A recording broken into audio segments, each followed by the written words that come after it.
رسول اللہ صلی اللہ علیہ وسلم نے فرمایا، جب رمضان آتا ہے تو جنت کے دروازے کھول دیے جاتے ہیں۔ ایک اور جگہ حضور پاک صلی اللہ علیہ وسلم نے فرمایا، جب رمضان کا مہینہ آتا ہے تو آسمان کے تمام دروازے کھول دیے جاتے ہیں، جہنم کے دروازے بند کر دیے جاتے ہیں اور شیاطین کو جکڑ دیا جاتا ہے۔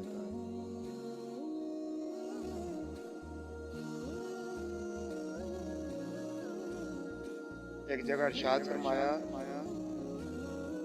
میری امت کے لوگوں میں اس وقت کا خیر باقی رہے گی جب تک وہ افطاری میں جلدی کرتے رہیں گے۔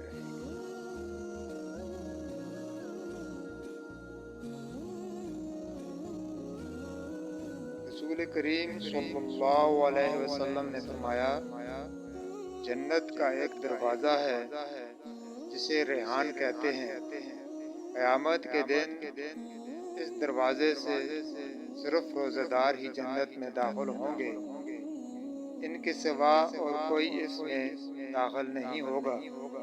پکارا جائے گا کہ روزہ دار کہاں ہے؟ وہ کھڑے ہو جائیں گے، ان کے سوا اس سے اور کوئی اندر جانے نہیں پائے گا۔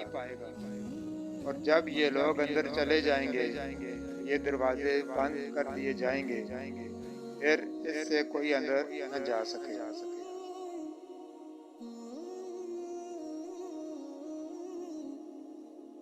ایک اور جگہ ارشاد فرمایا، رسول اللہ صلی اللہ علیہ وسلم نے کہ جو کوئی شب قدر میں ایمان کے ساتھ اور اصول ثواب کی نیت سے عبادت میں کھڑا ہو، اس کے تمام اگلے گناہ بخش دیے جائیں گے۔ اور جس نے رمضان کے روزے ایمان کے ساتھ اور ثواب کی نیت سے رکھے، اس کے تمام گناہ معاف کر دیے جائیں گے۔ رسول اللہ صلی اللہ علیہ وسلم نے فرمایا، شب قدر کو رمضان کے آخری عشرہ کی پاک راتوں میں ڈھونڈو۔